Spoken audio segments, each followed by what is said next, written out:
Ready? Okay, I'd like to call the Human Services Committee meeting to order for October 15th.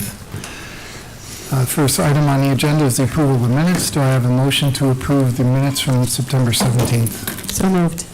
And a second? Second. All in favor? Aye. Opposed? Motion carries. Privilege of the floor. Is there anyone here to speak to the privilege of the floor? Anyone for privilege of the floor? Seeing none, we will move to our first proposed resolution, which is to authorize acceptance of New York State Unmet Needs Grant for 2025-2026 funds for Chautauqua County Office for Aging Services. Hello. Hello. Steve Dando, Grant Coordinator for Office for Aging Services. I'm here to present a proposed resolution to authorize the acceptance of the supplemental allocation of New York State Unmet Needs Grant funding. The amount of the supplemental allocation is $651,045, which is not an insignificant amount. Extremely helpful for our department and services we provide. The monies will be used initially to remove the wait list that we had in place for our home delivered meals, and we were in discussions of going on a wait list for our congregate meals as well, due to the reduction in funding from the federal government. So these funds will allow us to continue providing those services as normally.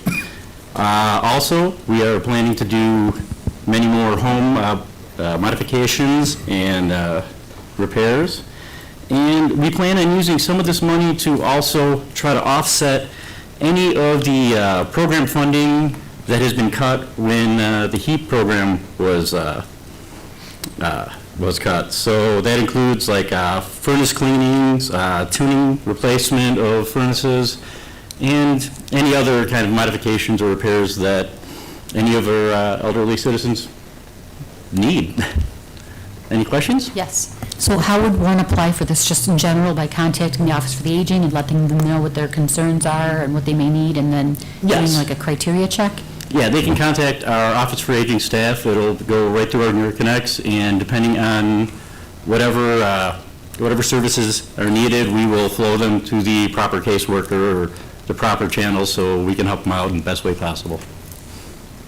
Thank you. You're welcome. Is any of these services on the books now to use this money currently? Oh, yes, there currently are. This is basically supplementing the services we currently have in place and ensuring that we can maintain our current services due to the reduction that we had from federal funds. So we're maintaining our current services, and we'll be able to provide additional services that we haven't provided in the past, but may need to provide our citizens due to the reduction in HEAP. Thank you. You're welcome. Anything else? Sure. Steve, the question I have is, this money that we're receiving, is it a one-time grant that we're receiving for these 2 years and we have to spend it? What are our what are the parameters around the spending of it, and do you intend to spend it out within these first year or two, or are you going to keep some and spend it the next 4 or 5 years? We're budgeting to spend these funds as much as possible within the time frame that they've listed.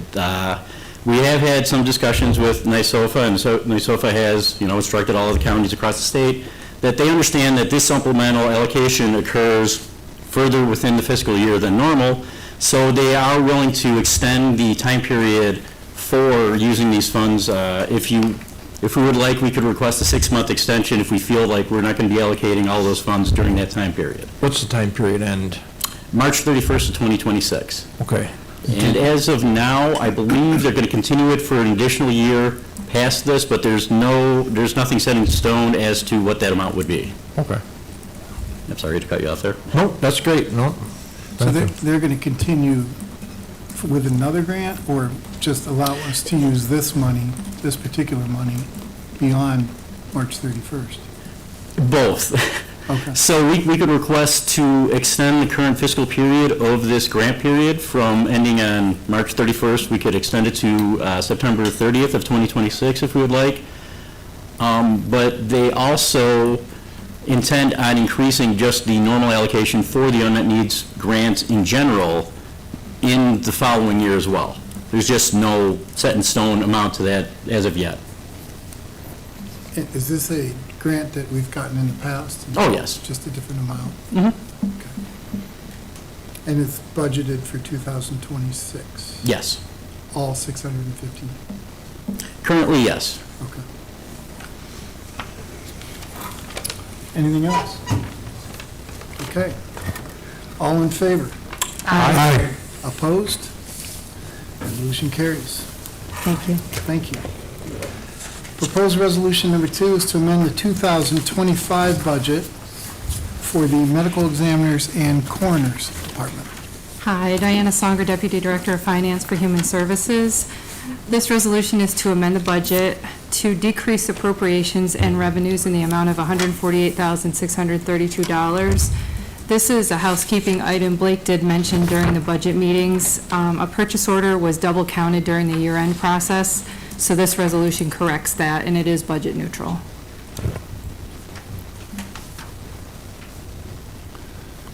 Okay, is there any questions? So it's just a house cleaning, like you said. Okay, all in favor? Aye. Opposed? Carries. Thank you. Proposed resolution number 3 is to amend the 2025 budget for Environmental Health Department.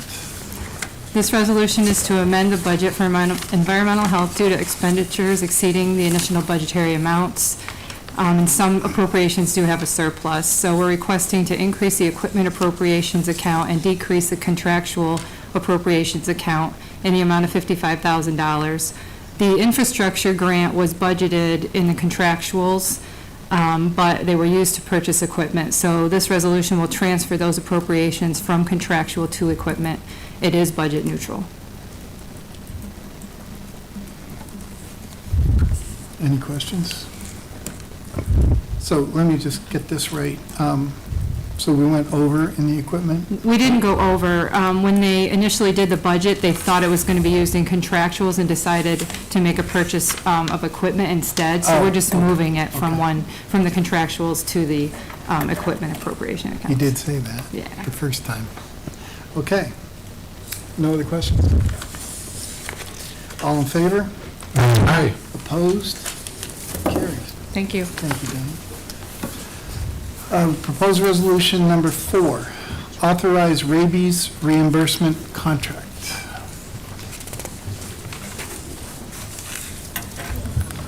Hello, folks. Jessica Worsley, Chautauqua County Environmental Health Director. This is sort of a different type of housekeeping resolution. So every year, New York State Department of Health gives us a certain amount of money that we use to supply our free rabies pet clinics and assist folks who unfortunately were exposed to rabies and have to get post-exposure treatment. So that's the grant that the type of activities that the rabies grant is used for.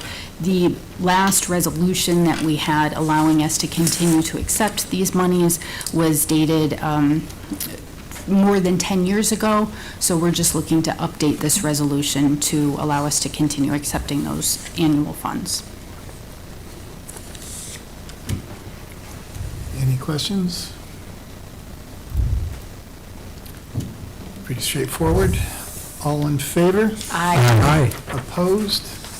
Carries. Thank you.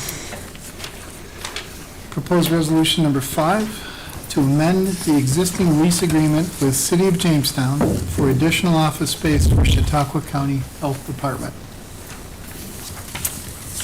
I am being joined by Anna Powell, our Senior Public Health Sanitarian and Lead Program Coordinator. This is to amend an existing lease agreement that we have with the City of Jamestown. We are currently utilizing office space within the City of Jamestown on the 3rd floor of their City Hall to house our lead rental registry program staff. And there was an adjacent space that we had always had our eye on that became available. and we have finally been able to fully staff our lead rental registry program, and we need the additional space to keep all of that program staffed together, and the Jamestown space is working wonderfully, so we are looking to expand into this immediately adjacent office space.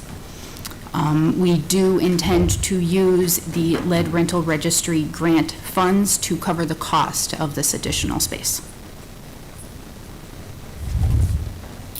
Any questions? Mr. Pavlik? The space is in decent condition, and since some little history, some of our other departments have had some spaces in the facility, and they were having some concerns about building maintenance and things. So, before we get into a contract with them, I was just hoping that they've remedied some of those things. I know that they've been working pretty diligently to do that, so if the space is good and up to maintenance and everything is good, then I would be in support of it, so if it's that way. Yeah, the space has been an active office space utilized by another agency for, in the past and up until the end of last month. Yeah. So, yeah, the only thing, we'll need to go in and outfit the space with office equipment, which again, rental registry budget will pay for, and, the network connections and things that the IT folks would assist us with. Okay. And at our time that we've had there, any issues we've had have been, but I can't really think of any issues, but they're always very helpful. Their building maintenance staff have accommodated anything really that we need, so I have no complaints of being there. Okay. Yeah. Did we have, in reference to that, do we have Josh or anyone from our public facilities just Yep. give it a once-over first? Yep, he's already been there with me a couple weeks ago to Oh, look okay. over this space. Great. Okay, so when you say outfit the place, what kind of outfitting are we talking about? We're just talking about desks. Are we going to use desks we own, or are we talking about new So purchases? there's rental registry funds that we're able to utilize to cover office equipment or office workspace, desks and chairs for the staff. And it's going to cover it? Yep, completely. Thank you. Yes. And this is a 5-year? or- Yeah, so it will piggyback off of our existing lease ending in 2029. Oh, it's going to piggyback, okay. Yep. And it was right adjacent to your, Directly adjacent, yep. There's actually a door that will connect to our existing offices. okay. Yeah, so it's kind of perfect. Any more questions? Thank you. Mr. Chairman, after your committee votes, since we have these Yeah. excellent people in front of us today, I have a couple of questions about the lead remediation program. Yeah, that's fine. I was going to ask, I didn't know whether we should vote first or not, but let's vote and get that done. All in favor? Aye. Aye. Opposed? Do you guys want to finish the meeting and then we can speak afterwards, or right now? You can just do it right now. Sure. Okay. You're Go good. for it. Let's go. How's the lead remediation program going? So, really well. We have been focused on most using our New York State HCR funds, so our Homes and Community Renewal Leading in Lead Prevention Program. We partnered with Chautauqua Opportunities on that. That $456,000 was all slated to do abatements and remediations in rental units that will qualify for the upcoming rental registry. So while we were kind of waiting for our big lead hazard control grant to get moving again, we have really focused on getting those units done. So we have remediated, I think, approximately 10 units at this point with that funding. Please excuse the shocked look on my face, but 10 units we've remediated. Yep, in about 6 months, probably. So I do understand that 10 units doesn't really seem like a lot in the grand scheme of things. We do only have $450,000 in that grant for that grant cycle. They are going to be opening up another grant funding opportunity for us to reapply for those funds, so we can continue to keep those funds within the county and be able to continue to offer those services. That also being said, we only have a limited amount of staff at our partner at COI. There's 3 people. So when it comes to writing work scopes, bidding projects out, relocating families, getting those projects done, managing those projects, it takes time to do that. So, like I said, it's kind of like an internal capacity issue as well. We can only get so many projects out the door because of the amount of people that we have. Do you have availability of remediation contractors? Yeah, Okay, yep. So I have about 9 contractors right now. And when we started our first lead hazard control grant, we had 2. So within the past 4 years, we have trained and built up 9 now. good. Very good quality contractors.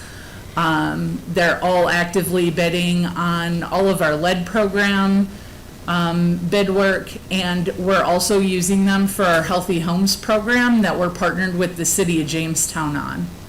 So we're keeping them busy. Good. They do a really good job for us. Good.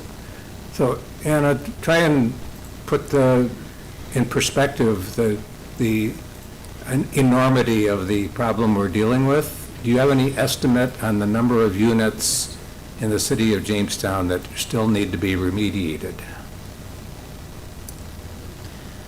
Well, I know rental registry numbers, right? We could probably go off of those. Those are just units built before 1980 that are 2 units or more. We're looking at about 1,600 inspections a year. And to remediate all of those units, not saying all of them need to be remediated, but I would say a good portion of them. We have a lot of work ahead of us. And those are just the rental units. Yeah, Those those aren't are just including, rental units. Right. those aren't including the owner-occupied units. Right. So just wanted to put in perspective why my face was shocked when you said 10 units. Yep. The enormity of the But if problem. I do understand that. Well, That and- 10 units is just using HCR money? Just our HCR not money, the lead not money. our HUD money, yeah, Because that is not, Yeah, so that's not reflective of the whole, is what he's saying. right. but that program is really yet to get up and running with staff and, Right, we have that like ready to go. Again, we really needed to get these funds out of the door, number one, so we can apply for more funds at the end of the year. And then, continue to work through, our lead hazard control grant money. Because we have that, we were just re-awarded that. So we have the lead hazard control money for another 4 years. So that money is good and secure, and we'll be able to continue that work. The HCR grant funding, we only had that for 2 years, so we needed to really get those projects out of the door. And then we were kind of delayed on starting those because we had to spend our ARPA funds and get all of that money out of the door before the end of last year, which we successfully did. So, again, it's a lot of work, and just internal capacity to be able to juggle all those balls and be able to get people relocated while we're doing the work. It just takes a lot of time and staff that, we don't necessarily have at our partners at this time. And remediation and abatement looks different in Chautauqua County than it does in some other counties. We are much more stringent on what happens with those friction and impact surfaces. So in other counties, folks are allowed to simply paint over damaged paint, and they call that remediation and move on. We don't do that in Chautauqua County. We have a much higher standard of what remediation and abatement looks like. They actually have to change out the window to really truly rid that window of any lead paint poisoning potential. So our projects do sometimes cost a little more, take a little bit longer, but it's because we're looking at long-term fixes, not short-term fixes. Question I have is, you have 1,600 units. It would take a long time for these grant monies to be able to cover those in the infrastructure. How can we promote the homeowners or, the landowners, the renters that own the properties, put the investment into it really should fall onto them to fix up their units and bring them up to their current standards, and instead of the rest of the tax dollars and grant monies to pay for it, right? Yeah. At the end of the day, they're collecting the money on the rent and the infrastructure, and you have to put back into them too, and I mean, I'm just a simple businessman, but I realize it takes, you have to maintain those things to continue your investment. And if they, at the end of the day, some of them may not see it that way, or they obviously don't because they're not fixing them, and then they're waiting for some program to come along to fix them. Well, that isn't right either for the rest of the tax dollars. There's certain ones that are really struggling along that maybe, hey, a little bit of help would be good, Yep. but also, like, if you can handle this one, I'll do this one myself, right? And so I think, there should be some sort of a give and take with that too, that instead of the same landowner getting all of the funds too, that in never remediating any of themselves, that should be considered too, that what mechanism do we have that would kind of make them have to do some of those repairs too? So, I mean, essentially, that would take some sort of rental registry ordinance by a municipality to require standards for what a rental property would look like in order to be allowed a certificate of occupancy or an ability to be rented. Our role at the health department is to look out for the lead poisoning, or the lead poisoned children and or people. So by the time it gets to us, we are typically being reactive. The lead rental registry program that New York State is implementing is looking to be more proactive and preventative for these lead situations. They recognize that these costs to do full remediation are significant, and that's where that HCR program and the funding opportunity has come in. But if the municipalities or the county legislature would choose to look at ordinances to make higher standards for what rental properties look like in the county, we would be happy to entertain that conversation and provide suggestions about what that could look like. Is that a conversation that we're interested in having? Yeah, absolutely. Is there any type of property owner match? Like, for example, No. I mean, like, that might help, Dan. Like, if it was like a match, like if they had to put in 10%, 15%. So Agreed. we were able to work that into effect a little bit with the ARPA funds because those were truly county-controlled funds. But the programs that we're implementing with the New York State grant funds and the HUD funds, we don't get to set the guidelines as significantly as we were able to with the ARPA program. So with our HCR funds and HUD funds, there are, while we're building this program, right, we want people to be able to qualify and use the program with as little barriers as possible. So we have taken that match portion from the property owners away, so they aren't paying anything out of pocket, but they still have to be up to date on their taxes. They still have to have property insurance and a 3-year or a 5-year lien, depending on if it's HUD or state, does go on the property. So they can't just turn around and sell the house for a profit. We would recoup that money off of the lien at the county clerk's office. So the landlords that are your typical don't pay your taxes and, they aren't qualifying.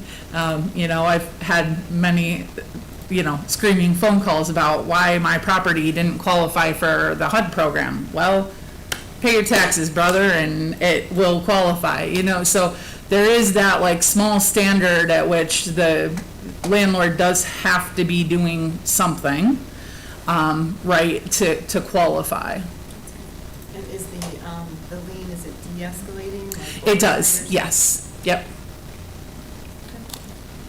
Yeah, so I would love to have a conversation about local policy and increasing our standard of housing, because you're right, rental units are a business.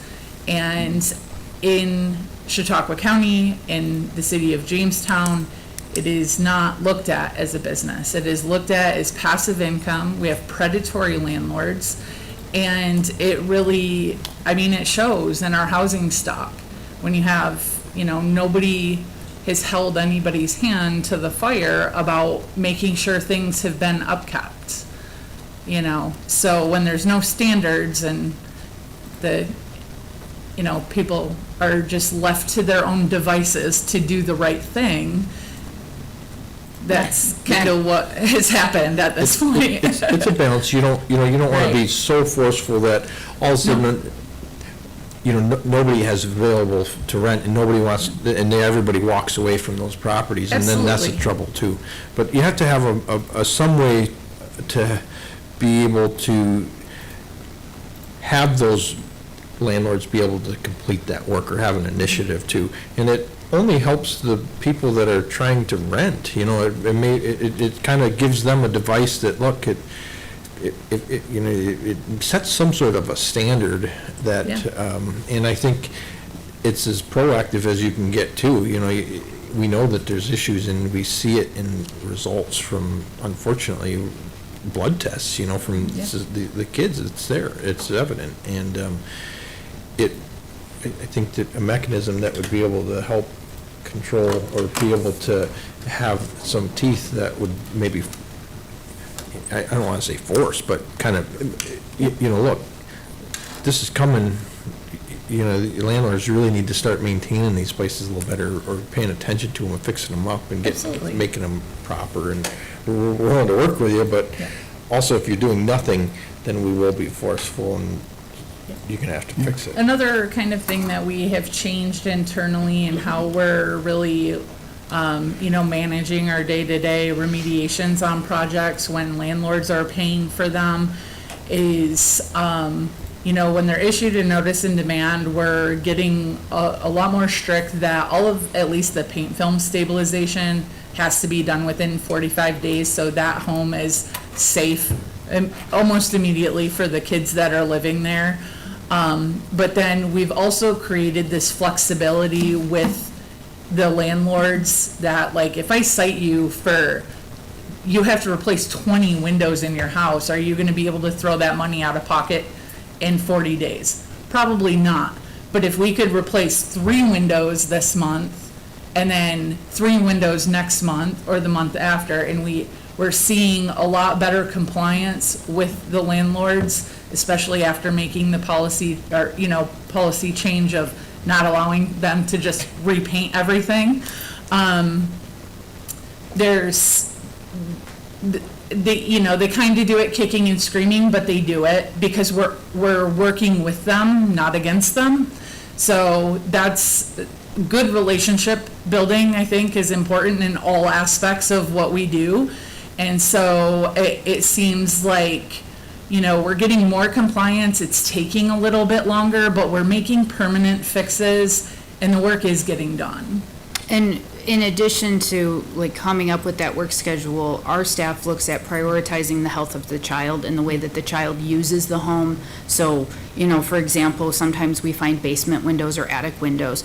Obviously, those are going to be a lower priority than the windows in the child's bedroom. Yeah. So we do a really good job of making sure that we're prioritizing the work that is being done to, get the children and the people in the house to the safest place as quickly as possible. You mentioned earlier about the standards, our standards in Chautauqua are different from other counties. Do they still get the grant money that we're getting, even though our standards are higher? I mean, I would think the standards would be across the board if you want that. Well, Grant so, I mean, New York State has, home rule, so we're allowed to set a higher standard within our county, and that's what we've chosen to do with our Do we funds. qualify for more money when we go with a higher standard? No. Not particularly. We get the same amount of money from the state. But I think it shows when we go to apply for, those big HUD grants, right? $5.75 million, that's a pretty substantial amount of money. To show that we have good, strong policy and procedure, that we're doing permanent fixes in those homes. And I've, kind of argued with HUD a lot of times, we have higher cost units, but we're not gonna have to go back in those units. They're safe, and, the windows are replaced. They're not just painting over them and then That's they're just gonna a open pain, is them just putting a 5. Band-Aid on the problem, really. Right. Absolutely, and that's what's happened for a really, really long time in a lot of communities, because it isn't acceptable, remediation to paint, film, stabilize.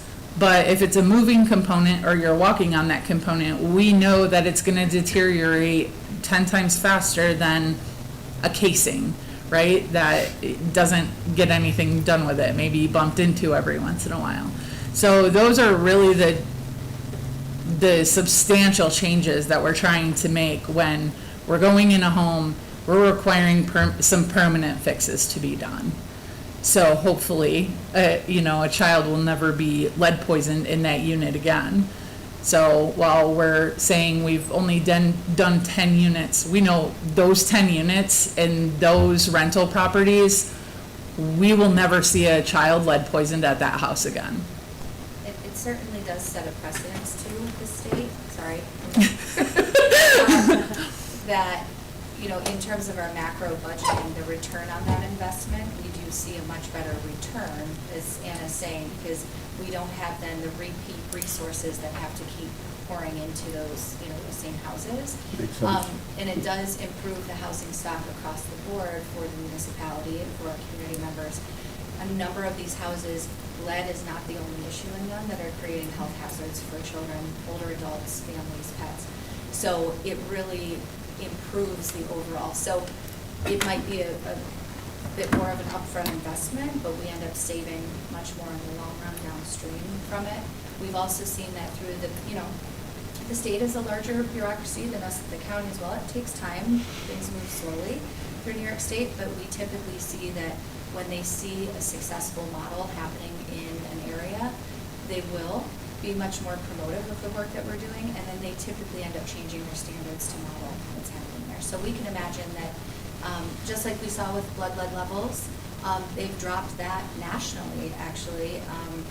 It used to be much higher than it is now, and that was based on what we've seen in other communities and other models that it works. So that certainly has happened. This type of work has happened because of the support of you all, the legislator.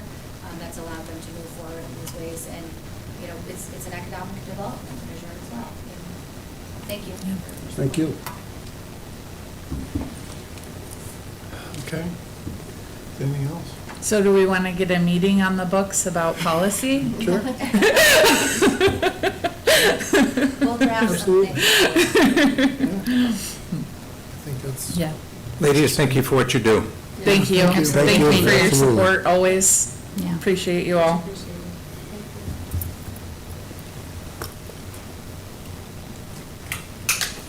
Okay, next up is a discussion, Division of Temporary Assistance.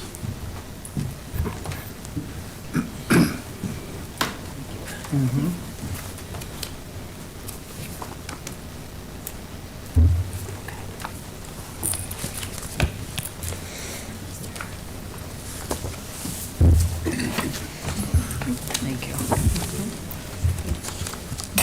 Diane Anderson, Director of Temporary Assistance.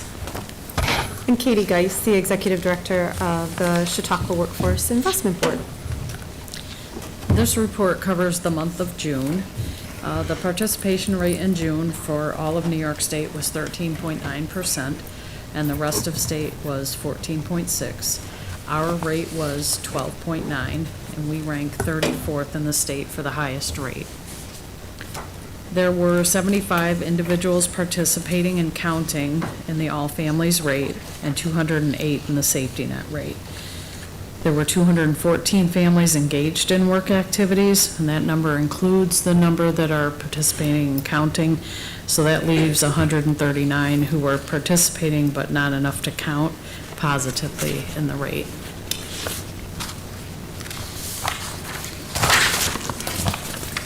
There were 25 conciliation notices sent to those who were not participating up to the required number of hours in June, and 33 sanctions were processed for failure to comply with employment activities. 5 were in the all families category, 6 were in the safety net category, and 22 were sanctioned for noncompliance with substance abuse requirements. There were a total of 44 individuals in sanction status as of June, and a total of 34 are sanctioned beyond their duration. Of those 34, 25 of those counted in the participation rate determination. In June, there was a shift in the number of non-exempt versus exempt. So previously, we had seen the exempt number much higher than the non-exempt. In June, that changed. There were 951 non-exempt and 935 exempt. And of those non-exempt, 477 were in the all families category. And of the 935 exempt, 264 were in the all families category. The IMA report is next. That'll be the last page of your handout. It's got the yellow highlighting on there. In June, there were 112 applicants, recipients referred to IMA for drug and alcohol assessment. 59 of those individuals showed for their assessment, resulting in a 47.3% no-show rate. And of the 59 who were assessed, 2 did not comply with the interview, 12 did not meet criteria for treatment, 16 were already engaged in treatment and will now be monitored by IMA, and 29 will be referred to treatment. The safety net population continues to make up the bulk of individuals that are referred for these assessments. The temporary assistance caseload decreased by 11 cases from May to June, and of the 2,078 cases, 1,290 were safety net cases and 787 were family assistance cases.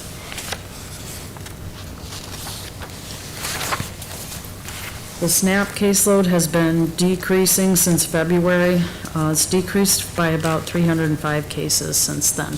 Not sure what's behind the decrease in that. It's a little too early for the ABOD numbers to affect that. We did recently find out that the waiver that we currently have for the able-bodied adults without dependents population is going to be pulled back early. So we thought we had that until February, but now that ends November 2nd. We just found that out last week. So we have already had initial conversations with Katie and her team on how we're going to move forward on that. But we can't even identify the total population because some of the requirements changed. They're going to now require people 60 to 64 to participate in work activities to keep their SNAP, and people with children 14 and over. Those households previously were not considered ABOD. They will be included in that. And the system edits have not taken place yet to allow us to even pull those reports to say how many we're going to have. But we've had these initial conversations. We previously had someone working, what is she? Jobs program. Jobs program. That was involved in this, and she's ready to go when we're ready to start referring people. So Diane, I understand the notices have to go out by November 1st? That gives you 2 weeks? Right, yeah, and the system edits aren't even done yet, so I I believe that we can do them at the time of the recert, but we do need to get moving on sending these notices for the ones that we already have identified as ABOD. We do know who those people are, so we are working on getting those letters out. Does everybody remember what ABOD means? Yep. Able-bodied adult without dependents, okay. Which isn't I have to keep reminding quite, myself. it's not quite accurate now because of the changes they've made. There will be households with dependent children, so. So they set an expectation of November 1st that all the notices will go out, but yet we won't be able to send the notices out. Right. So what happens? What will happen to us? They've given us time to do it at the next contact or the next recertification. So the ones that we're aware of right now, we do need to get those notices out. Okay. But the ones that we can't even, change the system coding, we won't be required to do until we do that. You also have to provide an oral screening, oral requirements to the household. That has to take place before we can require any, but we can even start counting months. Okay. So they do have provisions for us to be able to identify them properly before we have to send the notification. Yes, Okay, good luck. yeah, thank you, we're gonna need it. Well, and like we're finding with anything labor-related, when the federal government shuts down, you've decreased 1,000 people workforce to 30. And so when you have major changes like this and you need guidance and you need answers to questions and clarification, there's no one responding. There isn't anybody to respond. So that adds a whole nother wrinkle. Sure.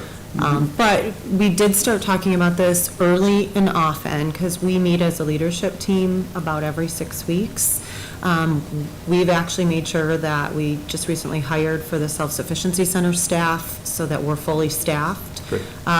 We're kind of waiting to make sure what's going to count as an activity, but we're getting staff geared up for job search related activities, job placement service related activities, even maybe implementing some workshops in areas where we had in the past done more one-on-one appointments. And we've increased the staff in our resource rooms because we're anticipating some volume to help people with job search related activities right in our resource room. So that's how the Chautauqua works. That isn't even just the work that we do directly with Diane and her team, but additional services that we've tried to get all of the partner staff that are co-located at our offices knowing about this, and then also trying to get staffed up to deal with some of the volume. The next section of the report is the applications. The number of applications taken in June was 1,542. That's pretty consistent with the numbers that we've seen since the beginning of the year. The safety net applications do make up approximately 70% of the total applications taken. And we deny approximately 31% for failure to comply with the program requirements. On to the homeless information. In June, there were 285 cases residing in temporary housing. 132 were single males, 62 were single females. There were 7 couples without children and 84 families. 15 individuals were on parole or recently released from jail, and there were no families or individuals placed in Code Blue during the month of June. The safety net cases also make up approximately 70% of the homeless applications also.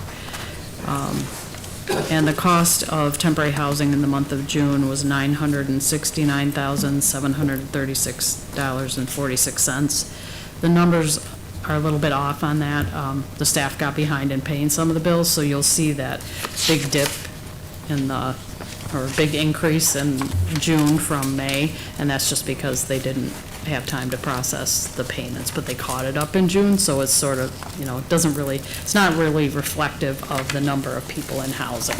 An actual cost in Right. that month, because I asked that question. Yeah. What happened? Right. The Public Assistance Shelter Supplement Program, there were 23 individuals and families who received that in June. 7 were moved from temporary housing to permanent housing. 11 were able to retain their current housing, avoiding the need for temporary housing. And 5 were diverted from the rental supplement program, which would allow for non-public assistance families to qualify for a supplement up to the fair market rent. So that also avoids the need for temporary housing. The Family-Centered Case Management Team Services, the part of the report I had to update. So what I sent out last week, if you looked at that, the numbers are a little bit different. They were a little behind in their reporting also, so I did amend that. So this report has the current information.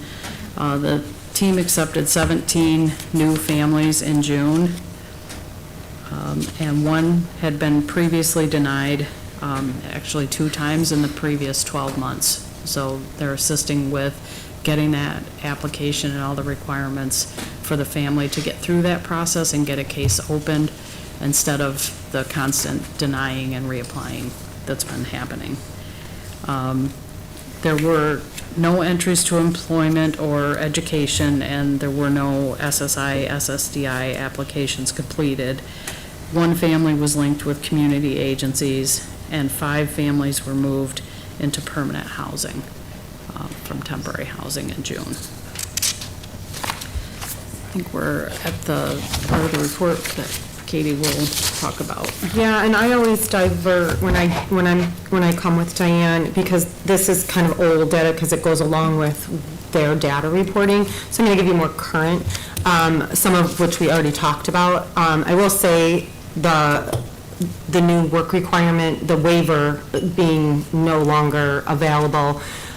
I was actually, right before I came here, I was on a call. We have a monthly call with all of my counterparts across the state and New York State Department of Labor.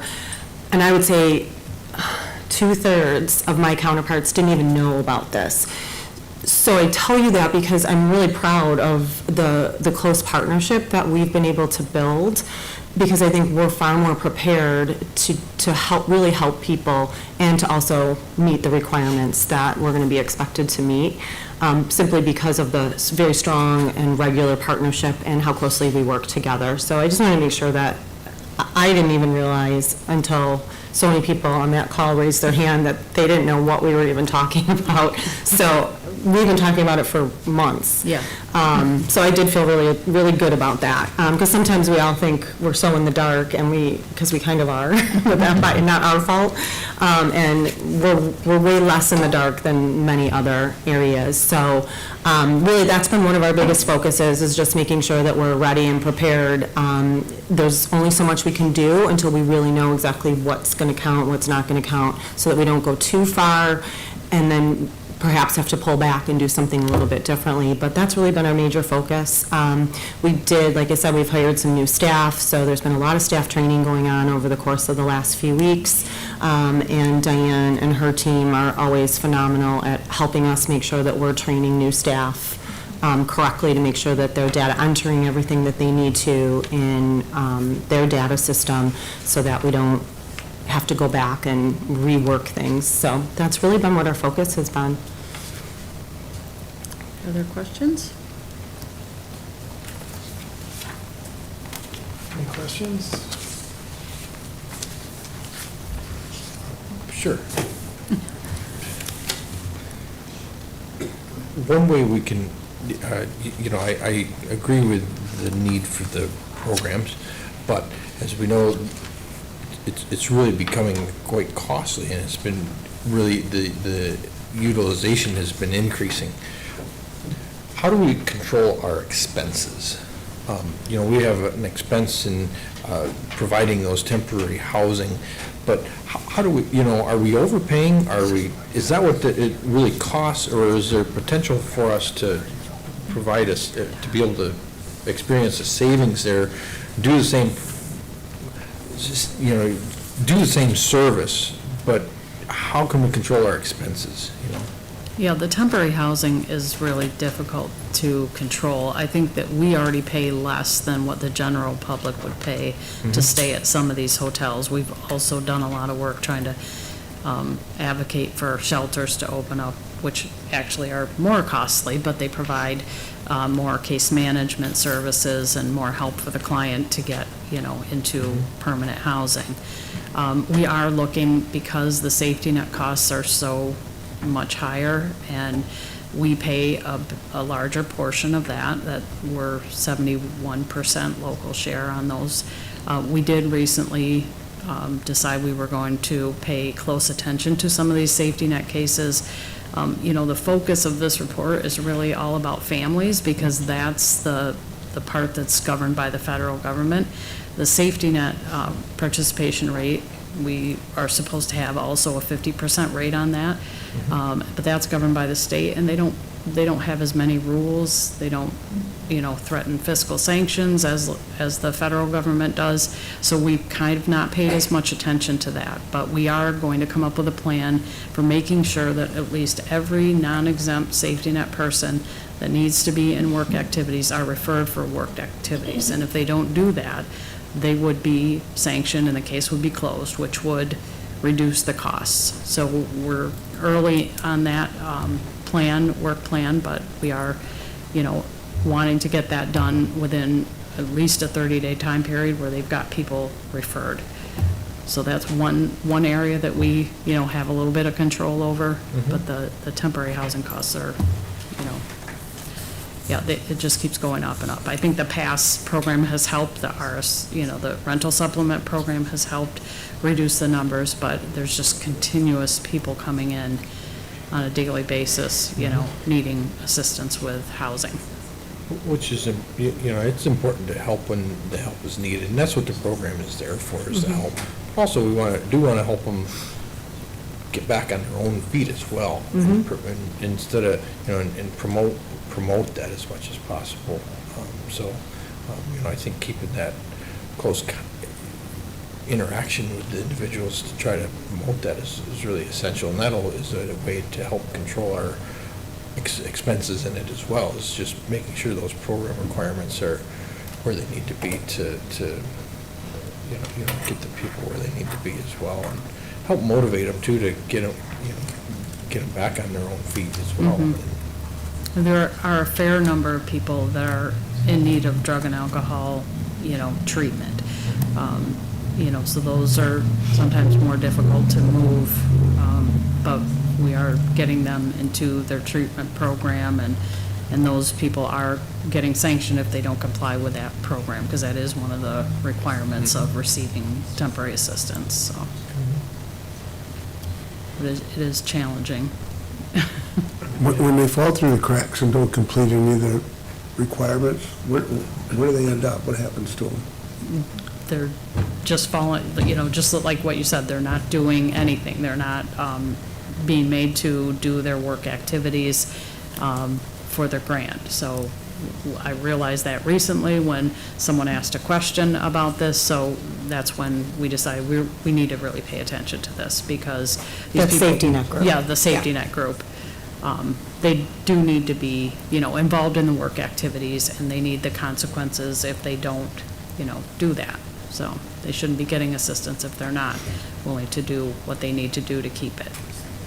Do they not get assistance? Right, that's what would happen if we refer them and then they don't comply with that. Yes, they would get sanctioned. Is that your question? Yep. They might become homeless. Well, they might Yeah. already have been homeless. What's that? They might have already been homeless. Yeah, they may. Yeah, sometimes they are. They may be. And the population that we have right now, the homeless population, they have a lot more challenges. They're homeless for a reason, We are seeing an increase, though, in people that can't afford their housing, but there are a fair number of people with really significant challenges. It's difficult to keep them housed, to really help them make decisions that they need to make for their own safety. And we're left to, try to work through those problems with not the right resources to be able to do that. So is challenging for the staff. You know, we work closely with our adult protection unit, our services unit, you know, the agencies in the community to try to move this forward, but it does seem like a lot of that just falls in our lap, and we need to do something for people, so. Well, one of the reasons that, this goes back to 2012, I think, is when we started Yeah. working this closely together. I mean, our whole mission at Chautauqua Works, we're all about, it's helping people find jobs and helping businesses fill their open positions. That's our whole mission. And when we bid on the programs that we administer for social services, when I talked with my board before we submitted a proposal, we had the conversation of, you know, why are we putting our hat in the ring? Like, why does this make sense? And at the end of the day, a job seeker is a job seeker is a job seeker. I don't care how they get to Chautauqua Works door. I don't care if they came from social services. I don't care if they were walking by. I don't care if their uncle told them that that's a good place to go if you want to find a job. I don't care how they get there, but we have to make sure that they get there, because that's how we have the best chance to help deal with and help them figure out, number one, identify what barriers to employment they have, get them to the correct agencies, services, programs that will meet their need so that we can get them to that job. It doesn't happen overnight. There's a lot to it, and we have seen a significant increase percentage-wise over, really, I would say, it was already happening pre-COVID. I hate to even bring up COVID, but even since COVID, we continuously see a very high percentage, and that percentage continues to go up and get higher and higher, of our job seekers that are coming into our doors, regardless of how they got there. So this, I'm not just talking exclusively to somebody who gets referred from social services. They have multiple barriers to employment. They have way more needs than what the percentage that we were seeing of having those kinds of needs, probably 3 years pre-COVID. And so it takes more time. I mean, it's really a work in progress, and there's a lot of stumbling along the way. I think the IMA and some of the things that have been implemented at social services have really gone a lot in line with how we've tried to approach it as well. It's not about entitlement, it's about really figuring out, why is someone still here? Why haven't they found that job? Because we know there's jobs out there. And you know, you could say, oh, they're lazy. But that is not the case. There's oftentimes so many underlying barriers that we haven't even begun to scratch the surface of, but it's making sure that we're getting them to the places. We can't answer all those barriers. We are not equipped to. We are not a mental health facility. We don't, you know, but it's making sure that they've been treated with respect, that we've assessed them accurately, as accurately as possible, and then we're getting them to those different agencies and programs that can really finally help them actually overcome that barrier or get it to a manageable place, so that then we can refer them to a job where they're not going to just burn a bridge, because then we haven't helped anybody. We haven't helped the business and we haven't helped the person. So it's really trying to truly get to the root of why this person isn't working. How do we engage them with the labor force? How do we deal with those barriers, help them get them to a manageable place so that we can set them up for success? And that's really what we're trying to do, across the board. Like Pierre said, good luck. Yeah. No, it is. It's a big task. You got your hands full. Yeah. But, gosh, those successes. You can't, I've told the story before. We had a gentleman, we were talking about homeless people, who his address was in the woods. He had a tent in the woods in Western New York. And he worked really closely with our specialized employment coach. They built a relationship of trust. It took a lot of stumbling, a lot of trust issues, helped him get into temporary housing, helped him ultimately get a job, and he had his first apartment that he was paying for on his own. And he no longer had to put on applications in the woods as his address. So it does happen, but it does take time. Yeah. Thank you. Thank you. Thank you. Okay, do we have any other business to discuss? If not, I'd entertain a motion to adjourn. So moved? Second? Second. All in favor? Aye. Thank you.